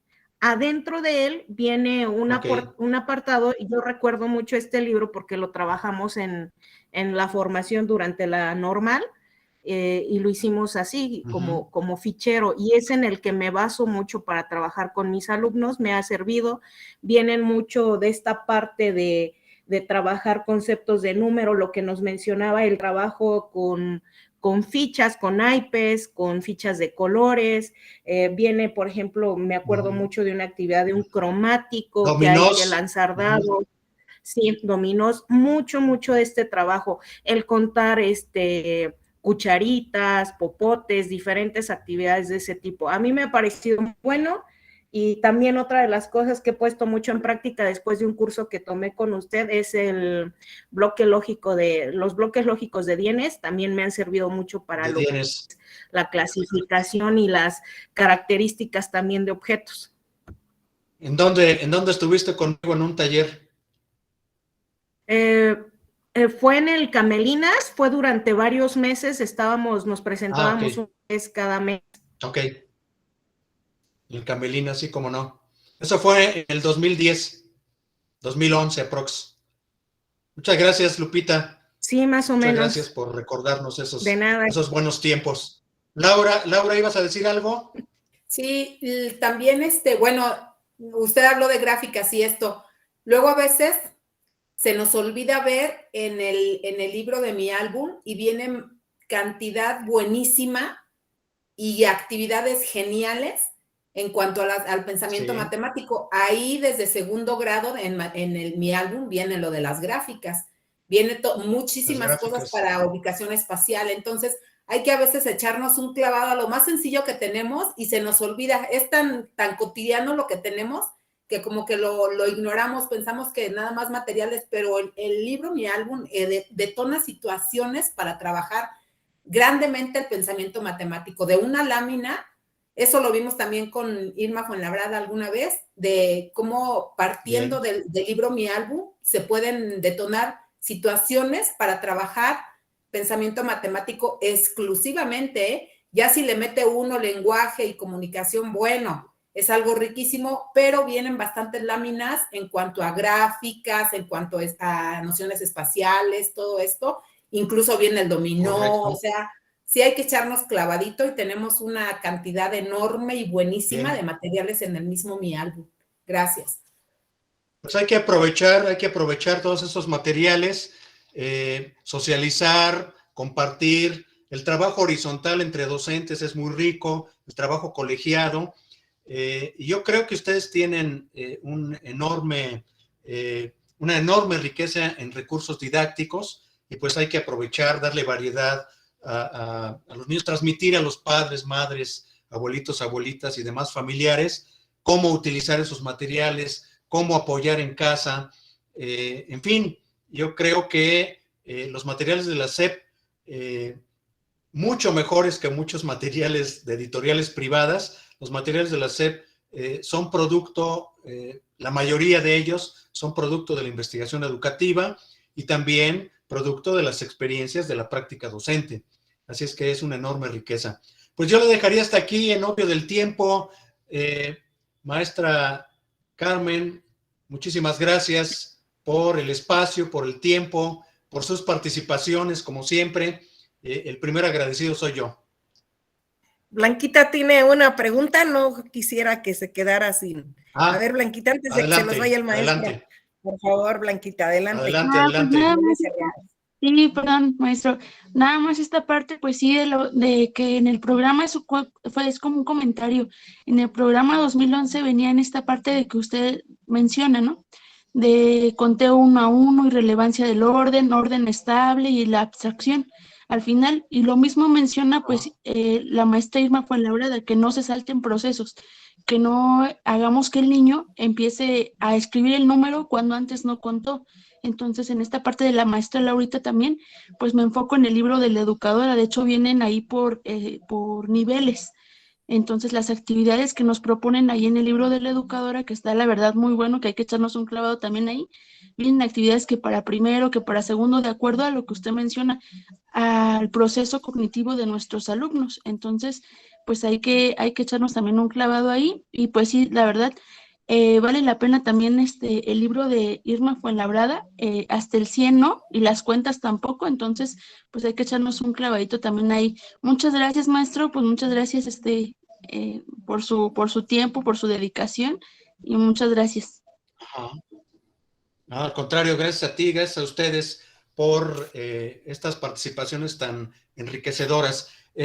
También me gustaría, por último, a ver si se abre un espacio, maestra Carmen, más adelante en marzo, para que pudiéramos presentar el libro que se va a llamar Educación y Pensamiento Matemático, que trae mucha información de este tipo de carácter didáctico y algunas otras reflexiones en torno a la cultura matemática en los niños, las niñas, las necesidades de aprendizaje y demás, y que podamos hacer a lo mejor una sesión como estas para platicarles y presentarles el libro en marzo.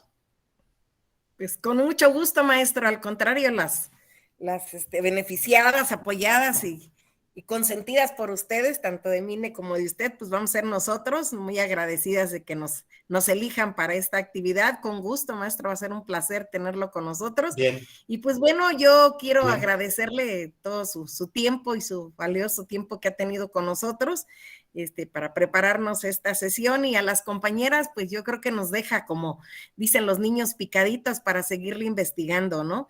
Este libro del que habla Lupita, yo les quiero recordar que vienen en sus exámenes. Este libro, este fichero siempre ha estado. El de Adriana González siempre ha estado. Yo creo que es cosa de no dejarlos, y es verdad, venían muchas preguntas en los exámenes que hemos realizado en el vertical, entonces sí es interesante a lo mejor por ahí revisarlo. No sé por qué le están dando como vigencia a este libro de Adriana González, entonces yo se los recomiendo también. Y lo que decía Laurita, se me adelantó, creo que mi libro, mi álbum les da muchas aportaciones, tienen muchas ideas, y lo que ella decía muy bien, ¿no? Esto de modelar lo que usted nos ha dicho, ¿no? No podemos enseñar lo que no nos gusta. O sea, a lo mejor nosotros muchas dijimos, pues vamos a ser educadoras porque no se llevan matemáticas, ¿no? Creo que esos mitos ya quedaron atrás. Nosotros somos quienes tenemos que modelarle a los niños, quienes tenemos que empujar, que nos vean motivados, que nos vean haciendo, ¿no? Entonces, pues yo solo me resta decirles que ojalá que con esta sesión tan rica podamos empezar a retomar nuestras actividades, a ver por dónde estamos, a evaluar, detenernos un poquito en el camino, en cómo vamos con los niños, qué estamos haciendo a pesar de las circunstancias de pandemia que estamos viviendo, cómo nos estamos preparando si el regreso ya está inminente, cómo vamos a encontrar los niños, cómo hacer este proceso de evaluación de recibir los niños con todas las condiciones que estamos viviendo, ¿no? Entonces sí las invito, compañeras, a pensarle por ahí desde lo pedagógico, desde lo didáctico, cómo vamos a recibir, cómo estamos haciendo nuestro trabajo. Pues maestro, yo le agradezco infinitamente su tiempo, sus ganas de participar con nosotros, y pues maestras, adelante, reciban de verdad un afectuoso saludo, a pesar de que estemos aquí con el COVID echándole ganas, pues cuídense, por favor, todas cuídense. A cuidarse. A cuidarse. Pues un abrazote cariñoso para todas. De verdad, muchas gracias por estar igualmente aquí y a prepararnos. Muchas gracias a todos. Muchas gracias, maestro. Muchísimas gracias. Y yo le envío. Gracias a ustedes. Muchas gracias. Por favor, cuídense. Está difícil. Gracias. Gracias. Gracias. Muchas gracias. Gracias.